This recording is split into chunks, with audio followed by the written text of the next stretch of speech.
پہلے جو مہینے ہوتے ہیں ان کے اندر کیونکہ یہ احادیث صرف رمضان کے لیے ہے وارد ہوئی ہے جس میں شیاطین کو جکڑ دیا جاتا ہے، لہٰذا اب یہ صرف رمضان کے موقع کو جب شیاطین کو جکڑ دیا جاتا ہے تو لا محال جو مومن بندہ ہوتا ہے جو مسلمان ہوتے ہیں ان کا جو لگاؤ آٹومیٹیکلی اس کی طرف عبادت کی طرف بڑھ جاتا ہے، کیونکہ حدیث شریف صاحب ذرا جو حضور صلی اللہ علیہ وسلم نے فرمایا وہ بالکل جو ہے نا 200% جو ہے نا الحمدللہ جو انہوں نے فرمایا اسی طرح ہوتی ہے۔ اسی طرح جو ہے نا رمضان شریف میں تو ایک ایک لمحہ ایک ایک ساتھ برکتوں والا رحمتوں والا اور نعمتوں والا مہینہ ہوتا ہے، تو انسان کی کوشش ہوتی ہے زیادہ سے زیادہ اس میں فائدہ حاصل کر لے اور اپنی بخشش کا ذریعہ بنا لے۔ جس طرح بھی علامہ صاحب نے بھی فرمایا کہ جو رمضان میں ایک فرض 70 فرض کے برابر ثواب ملتا ہے اور جو نفل ہوتے ہیں وہ فرائض کے برابر ان کو ثواب درجہ ملتا ہے، تو لہٰذا پھر لوگوں کی کوشش ہوتی ہے کہ ہم رمضان میں زیادہ سے زیادہ عبادت کر کے اپنی بخشش کا ذریعہ بنا لیں، اور نوافل بھی زیادہ ہوتے ہیں، اور ہر لمحہ جس طرح اٹھنا بیٹھنا کھانا پینا سونا یہ رمضان۔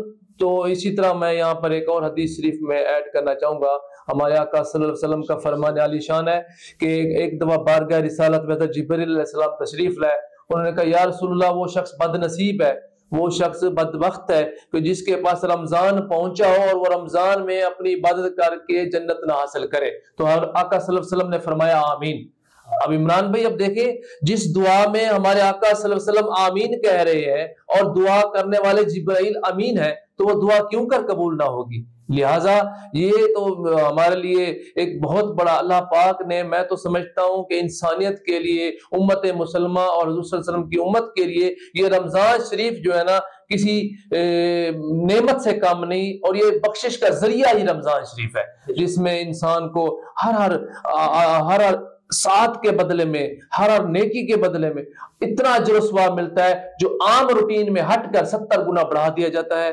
رمضان میں عبادت کا ذوق شوق باقی مہینوں کی نسبت اس لیے بھی بڑھ جاتا ہے کہ رمضان کے اندر اللہ تبارک و تعالیٰ کی رحمتوں اور نعمتوں کی برسات چھم چھم برس رہی ہوتی ہے۔ باقی نسبتوں میں جو رمضان سے ہٹ کے جو مہینے ہوتے ہیں اس میں اتنا ماحول نہیں ہوتا جتنا کہ رمضان شریف میں ماحول ہوتا ہے۔ ایک نماز پڑھنے کے بعد اسی نماز کی تیاری شروع ہو جاتی ہے، اس کے بعد اسی طریقے سے آگے جو نماز جب روزہ کھولا جاتا ہے اس ٹائم مسجدوں میں رونقیں ہوتی ہیں، اور اسی طریقے سے اب تراویح کا انتظام کیا جاتا ہے اس وقت بھی رونقیں ہوتی ہیں۔ تو پھر صبح سحری کے ٹائم بھی جو نمازی حضرات ہوتے ہیں جو مؤذن حضرات ہوتے ہیں وہ بھی لوگوں کو نماز اس کے لیے اٹھانے کے لیے، اس لیے پھر ذوق شوق بڑھتا جاتا ہے عبادت کا۔ اور بھی لوگوں کے ذہن میں یہ بھی ہوتا ہے نا کہ دیکھیں رمضان ابھی گزر جائے گا، کچھ دن ہے، لمیٹڈ دن ہے، پھر فوراً گزر جائیں گے، اس میں جتنے بھی زیادہ سے زیادہ ہو سکتا ہے عبادت کر لیں اور زیادہ ثواب کما لیں۔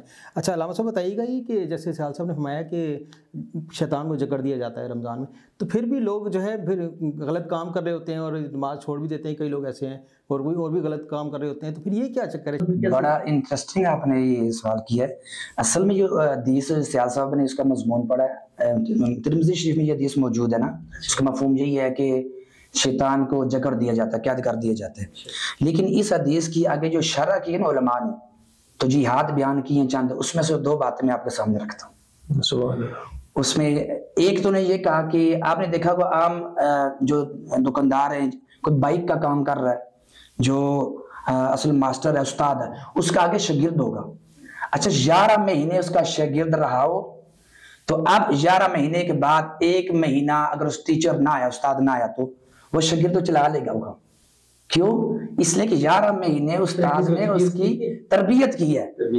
تو علماء نے بات لکھی ہے کہ جو لوگ عام 11 مہینے گناہ کرتے رہتے ہیں، وہ کس کے کہنے پر کرتے ہیں؟ شیطان کے کہنے پر کرتے ہیں۔ جب شیطان کے کہنے پر کرتے ہیں، گویا کہ اس کے ساتھ رہتے، اس کی بات مانتے مانتے اب یہ بھی کسی حد تک اس کے پیروکار ہو گئے، تو اب یہ اس کو بند کر دیا، چھٹی ہو جاتی ہے، تو یہ کام کرتے ہی رہتے ہیں۔ ایک یہ وجہ بیان کی ہے۔ دوسری وجہ یہ بیان کی ہے کہ انسان کے اندر ایک چیز ہے جس کو کہتے ہیں نفس امارہ، یعنی گناہ پر ابھارنے والی 2 چیزیں ہیں، کہ گناہ پر صرف شیطان اکیلا نہیں ہے۔ اچھا مزے کی بات عمران بھائی، شیطان پہلے شیطان نہیں تھا، جب شیطان سے پہلے تھا، اس کو جب کہا گیا کہ سجدہ کرو تو اس نے سجدہ نہیں کیا تھا نا، تو اس وقت تو شیطان تھا ہی نہیں، تو اس کو کس نے ورگلایا تھا؟ اس کو کس نے کہا تھا کہ یہ نافرمانی کرو رب کی؟ بات ہے نا۔ اب وہ کیا تھی؟ اصل تھی نفس، انسان کے اندر ایک نفس ہے، خواہشات۔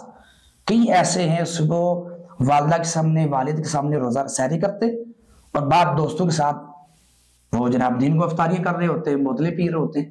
وہ کیا ہے؟ وہ نفس، شیطان تو قید ہو چکا ہے۔ وہ جو ان کا نفس ہے نا، وہ نفس ان کو گناہ پر ابھارتا ہے، وہ دھوکہ بھی دلواتا ہے، لڑائیاں بھی کراتا ہے، دیگر معاملات ہوتے ہیں۔ تو اللہ تعالیٰ مجھے اور سب مسلمانوں کو بالخصوص رمضان کے مہینے میں گناہوں سے بچنے کی توفیق عطا فرمائے، خواہشات سے بچنے کی توفیق عطا فرمائے۔ اچھا سیال سے بتائیے کہ رمضان میں ہم لوگ نماز پڑھتے ہیں 5 ٹائم کی اور ایکسٹرا بھی بات کر رہے ہوتے ہیں، لیکن رمضان کے بعد ہماری پریکٹس ختم ہو جاتی ہے، کچھ عرصہ چلتی ہے، پھر لوگ اکثر بھی بھول جاتے ہیں، پھر جب تک رمضان نہ آئے نا اس وقت تک وہ پریکٹس دوبارہ نہیں ہوتی لوگوں کی۔ تو اتنی جلدی کیسے لوگ بھول جاتے ہیں؟ اس کو پورا سال کیوں نہیں ہم اس کو پریکٹس کرتے؟ وَيَهْدِي مَن يَشَاءُ وَيُضِلُّ مَن يَشَاءُ۔ اللہ پاک ہدایت کا جو مالک تو اللہ پاک ہی ہے نا، اللہ جس کو چاہتا ہے ہدایت عطا فرماتا ہے۔ جو نیکی کرنا اور بات ہے، اور نیکی پر استقامت کرنا اور بات ہے۔ تو جیسا کہ میں نے پہلے بھی آپ کے عرض کیا کہ جو لوگ عبادت کا رمضان میں ذوق شوق ہوتا ہے، اس ٹائم ایک ماحول ہوتا ہے، ایک نماز پڑھتے ہیں، پھر دوسری فٹافٹ دوسری کا نماز کا تیاری کے لگ جاتے ہیں، پھر عصر میں ٹائم افطاری کے لیے سامان اکٹھا ہونا شروع ہو جاتا ہے۔ مسجدوں میں بھی بات ایسی رونقیں ہوتی ہیں کہ لوگ وہاں پر افطاری وہاں پہنچاتے ہیں تاکہ مسجد میں جو مسافر لوگ ہیں وہاں بیٹھ کے افطار کر لیں۔ ایک ماحول سا بنا ہوتا ہے، ماحول بڑا ڈیپینڈ کرتا ہے وہ، کیونکہ اس ٹائم ماحول ہوتا ہے۔ اب کھانا جیسے ہی ہم تراویح پڑھیں گے 2-3 گھنٹے سے پھر سحری کا ٹائم ہو جاتا ہے، پھر لامال وہ عبادت میں ذوق شوق ہوتا ہے، اور اس طرح مسجدوں میں ٹرینڈ بھی بندوں کا بنا رہتا ہے، لوگ نماز اور اس طرح لگے رہتے ہیں۔ تو جیسے ہی یہ رمضان جو مہمان مہینہ ہوتا ہے، جیسے ہی رخصت ہوتا ہے، تو پھر اس طریقے سے وہ حدیث شریف بھی میں نے آپ کے سامنے پہلے عرض کی ہے، جو شیاطین کو جو چکر دیا جاتا ہے تو عید کے بعد بھی آ جاتا ہے واپس، پھر اسی طریقے سے وہ ماحول جو ہے نا پھر دوبارہ ہو جاتا ہے۔ لیکن اللہ پاک سے دعا ہے کہ اللہ پاک ہمیں زیادہ زیادہ نیکیوں پر استقامت عطا فرمائے۔ اور رمضان شریف کا جو اصل جو مقصد جو رمضان ہے وہ یہی ہے کہ اپنے جتنے بھی یہ جو ایک اور میں یہاں پر ایڈ کرنا چاہوں گا، جب رمضان شریف آتا ہے نا، کہتے ہیں رمضان شریف کی فضیلت اتنی زیادہ ہے کہ اگر بغیر کسی شرعی عذر کے اگر کوئی ایک روزہ رہ بھی جائے تو آپ رمضان کے علاوہ پورے سال روزے رکھتے رہے، اس ایک روزے کا ثواب پورے سال کے روزوں کے ثواب برابر نہیں ملے گا، اتنا بڑا ثواب ہے۔ یہ رمضان کا مہینہ ہمارے لیے ایک پریکٹس ہوتی ہے، ہم نے سارا سال اسی کے آگے اسی طرح عمل کرنا ہوتا ہے۔ وہ ہم جو بھول جاتے ہیں ویسے ایکچوئل ہوتا ہے رمضان پریکٹس کے لیے ہوتا ہے کہ یہ پریکٹس رہے سارا سال ہماری، تاکہ ہم دین پہ قائم رہیں۔ اچھا مولانا صاحب ایک اور بات بتائیے کہ رمضان میں جب سحری کے وقت ہم اکثر لوگ کیا کرتے ہیں کہ سحری کا ٹائم جو ہوتا ہے نا وہ لوگوں کو پتہ نہیں چلتا، اذان تک کھاتے رہتے ہیں، اور کئی دفعہ ایسے لیٹ ہو جائے تو بندہ اذان کے ہوتے ہوتے تک کھاتا بھی رہتا ہے کہ بھی اذان ہو رہی ہے، کھا لیا بندہ۔ اس کے بارے میں کیا خیال ہے آپ کا، کیا کہتے ہیں آپ؟ بڑے عجیب و غریب اس حوالے سے لوگوں کے مائنڈ ہوتے ہیں۔ کچھ ہوتے ہیں کہ ابھی ہماری مسجد کی اذان کی آواز نہیں آئی، اچھا فلاں مسجد میں اذان نہیں آئی، اچھا ابھی مرغا نہیں بولا، ابھی چونٹی نظر نہیں آئی۔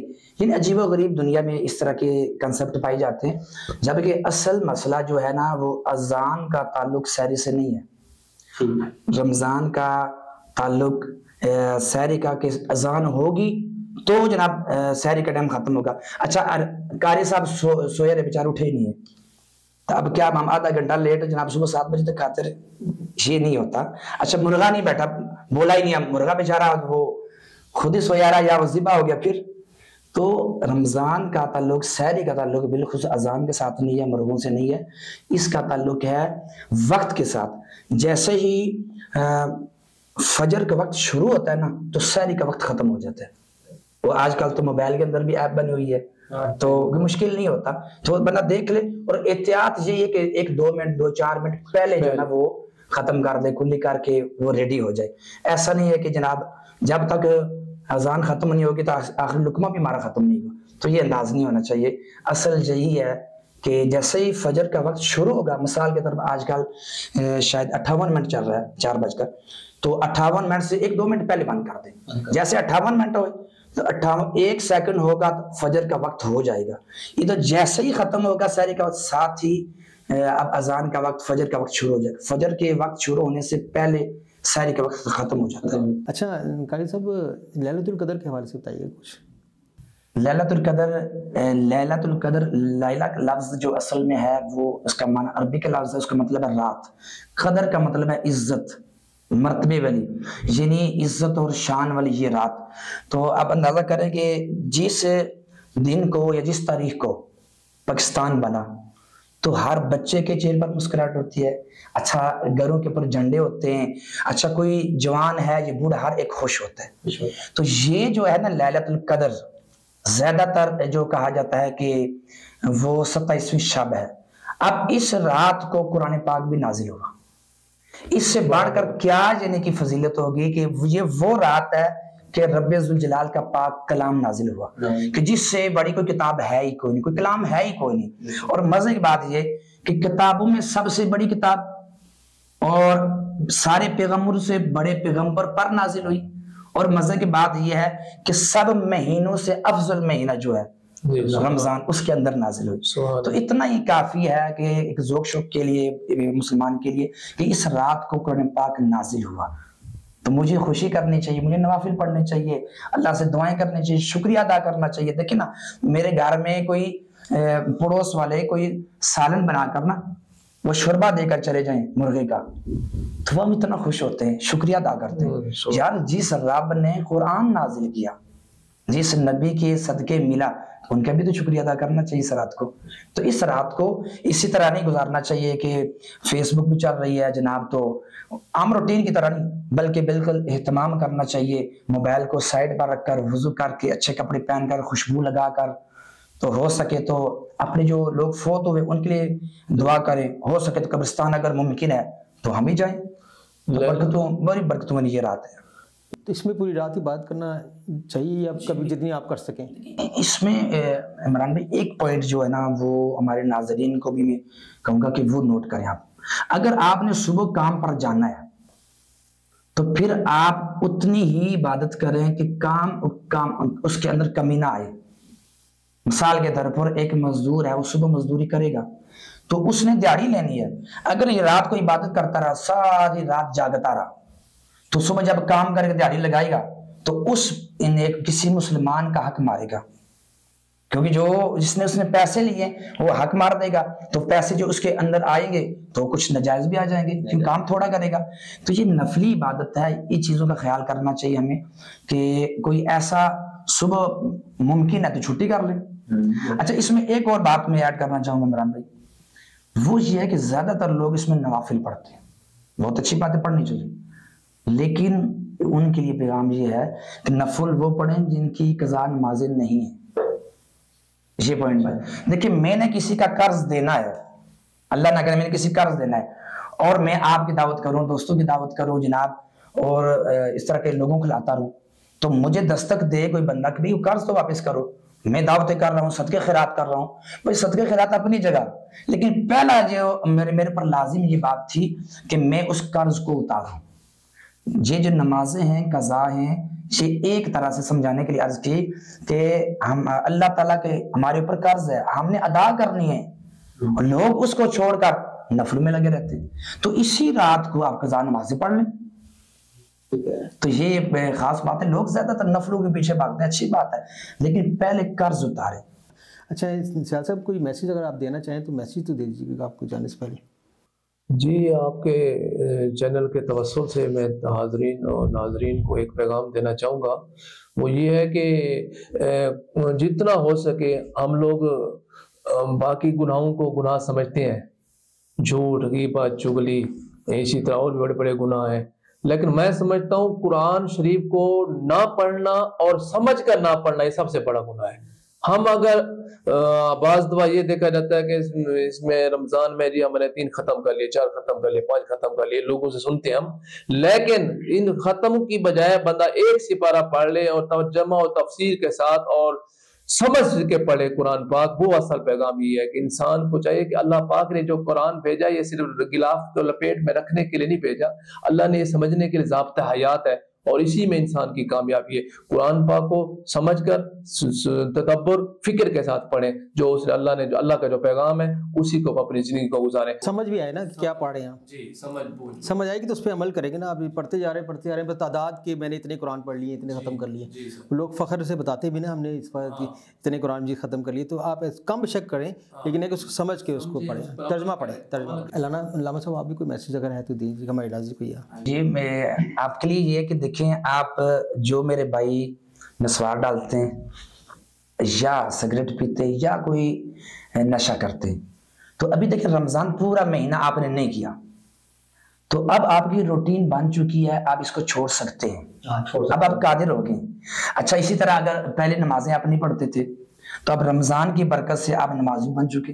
اچھا پہلے قرآن نہیں پڑھتے تھے تو رمضان کی برکت سے قرآن پڑھنے والے بن گئے. تو ایسا ہو جائے یہ جو رمضان ہے اس مرتبہ کا ہمارا, تو ایسا ہو جائے کہ اس کو تبدیلی والا رمضان آئی ہے.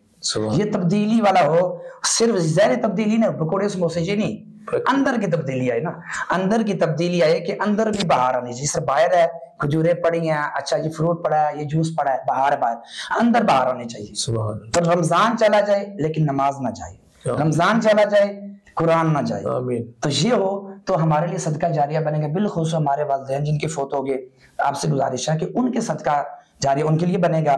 کہ آپ کے کوئی بھی فوت ہو گئے نا تو ان کے لیے بھی صدقہ جاریہ بنے گا. جب آپ نماز پڑھیں گے تو ان کے لیے بھی دعا کرو, ربنا اغفر لی ولوالدی, میری بھی مغفرت فرما, والدین کی مغفرت فرما, وللمؤمنین, سارے مسلمانوں کی بھی. تو ان کا بھی بھلا جو گا, یعنی ہمارے گناہ چھوڑنے کی وجہ سے ہمارے مرحومین کا بھی فائدہ ہو جاتا ہے. تو اللہ تعالیٰ سے اللہ تعالیٰ مجھے بھی نیکیوں پر استقامت عطا فرمائے, ہمارے ناظرین کو بھی. بڑی اچھی بات کی انہوں نے کہ یہ پریکٹس آپ نے جاری رکھنی ہے. آپ نمازیں بھی جیسے آپ پڑھیں, آپ جس طرح اس طرح آگے پڑھتے رہے ہوں, اور بھی جو ہم کافی ویسی باتوں سے پرہیز کرتے ہیں رمضان میں, تو ان سے بھی پرہیز بعد میں بھی کریں, اگلے رمضان تک تو کم سے کم کریں تاکہ آپ کی پریکٹس بنی رہے. بہت شکریہ علامہ طارق صاحب آپ کا بھی, اور صفدر حسین سہیل صاحب آپ کا بھی بہت شکریہ. تشریف لایا, ہمیں ٹائم دیا آپ نے اور ہمیں اچھی اچھی باتیں بتائیں. انشاءاللہ پھر حاضر ہوں گے نئے مہمان کے ساتھ. تب تک اجازت چاہتے ہیں. اللہ حافظ.